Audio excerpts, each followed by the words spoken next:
SKI. Baiklah, materi pertama itu saya akan membahas mengenai Islam di Indonesia. Jadi, teori-teori tentang proses masuknya Islam ke Indonesia itu dapat dibagi menjadi beberapa teori. Yang pertama itu ada teori Mekah. Teori Mekah ini mengatakan bahwa proses masuknya Islam ke Indonesia adalah langsung dari Mekah atau Arab. Jadi proses ini berlangsung pada abad pertama Hijriah atau abad ke-7 Masehi. Dan yang kedua itu teori Gujarat. Teori Gujarat ini mengatakan bahwa proses kedatangan Islam ke Indonesia itu berasal dari Gujarat pada abad ke-7 Hijriah atau abad ke-13 Masehi. Gujarat ini terletak di India bagian barat, terus berdekatan dengan Laut Arab. Dan yang ketiga itu teori Persia. Jadi teori Persia ini mengatakan bahwa proses kedatangan Islam ke Indonesia itu berasal dari daerah Persia atau Parsi atau kini itu Iran. Jadi pencetus teori Persia ini adalah Hosein Jajadiningrat, sejarawan berasal dari Banten. Dan yang keempat itu adalah teori Cina. Teori Cina ini mengatakan bahwa proses kedatangan Islam ke Indonesia itu khususnya di Jawa yang berasal dari perantauan Cina.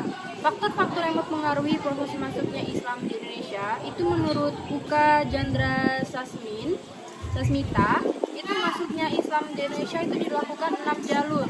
Yang pertama ada saluran perdagangan. Jalur ini dimungkinkan karena orang-orang Melayu itu telah lama menjalin kontak dagang dengan orang Arab. Dan yang kedua itu melalui jalur perkawinan. Jadi para pedagang muslim itu yang menetap di Indonesia dan menikah dengan penduduk setempat. Dan yang ketiga itu melalui jalur tasawuf. Dengan tasawuf ini bentuk Islam yang diajarkan kepada penduduk pribumi itu sesungguhnya disesuaikan bersama pikiran mereka yang sebelumnya itu menganut agama Hindu. Dan yang keempat itu melalui jalur pendidikan. Dan yang kelima itu melalui jalur kesenian. Dan yang terakhir itu melalui jalur politik.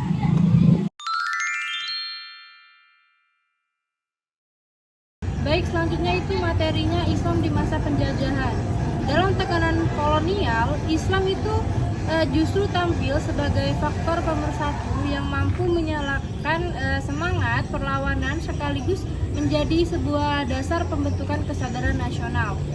Yang pertama itu ada Islam sebagai identitas dan perekat sosial. Jadi Islam sejak awal itu telah berakal dalam kehidupan masyarakat Nusantara, dan dia itu hadir bukan hanya dalam praktik ritual seperti sholat, puasa atau haji, melainkan juga dalam tata nilai sosial, budaya, dan politik juga. Kedua itu perlawanan Islam terhadap kolonialisme.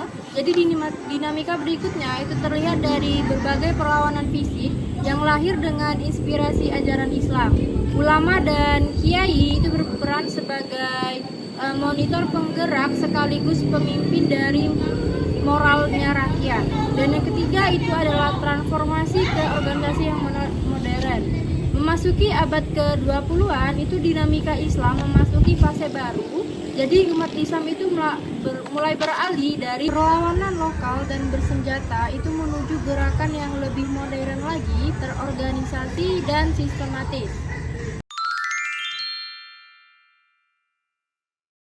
Baiklah, materi berikutnya itu adalah perkembangan Islam pasca kemerdekaan Indonesia.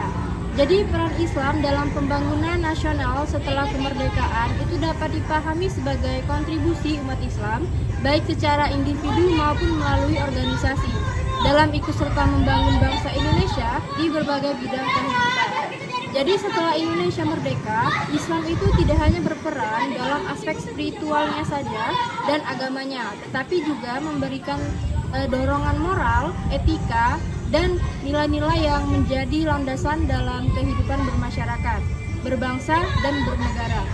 Nilai-nilai Islam seperti keadilan, persaudaraan, dan gotong royong itu menjadi dasar penting dalam memperkuat persatuan bangsa.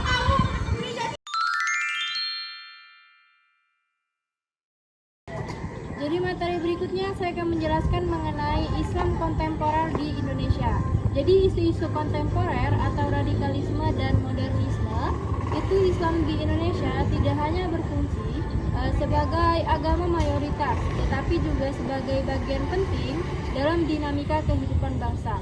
Dalam perkembangan sejarah, Islam selalu bersentuhan dengan peradaban sosial, budaya, dan politik. Memasuki era modern, muncul berbagai isu kontemporer yang mengarahi cara umat Islam itu memahami, mengamalkan, dan mengekspresikan agamanya. Beberapa isu utama yang banyak diperbicarakan itu adalah radikalisme, modernisasi, dan peran media sosial dalam kehidupan keagamaan. Ketiga isu ini itu saling berkaitan erat dan memiliki dampak signifikan terhadap perkembangan Islam di Indonesia.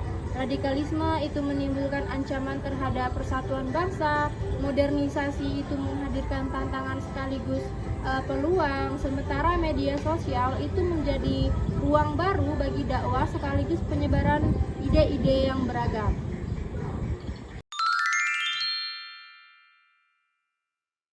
Lanjut materi berikutnya, saya akan menjelaskan mengenai kontribusi Islam terhadap peradaban dunia. Jadi peradaban Islam itu telah memberikan kontribusi yang sangat besar bagi perkembangan ilmu pengetahuan, seni, arsitektur, filsafat, teknologi, hingga budaya globalnya. Jadi penemuan-penemuan para ilmuwan muslim dalam bidang astronomi, kedokteran, matematika, filsafat, dan sains itu menjadi sebuah landasan penting bagi kemajuan ilmu pengetahuan modern.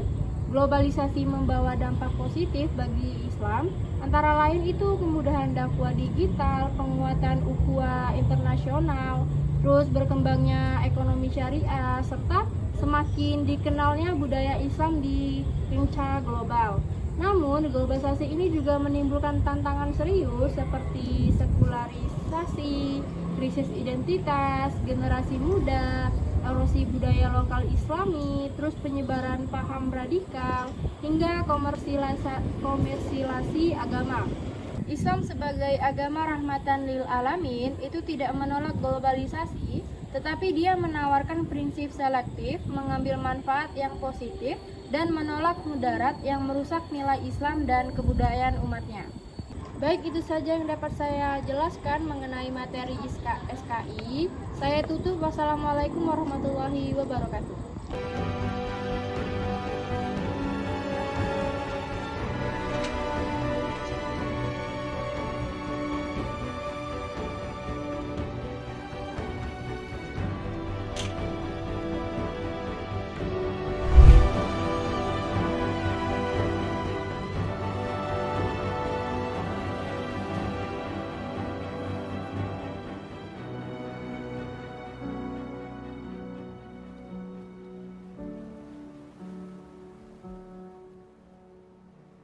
This isn't the end.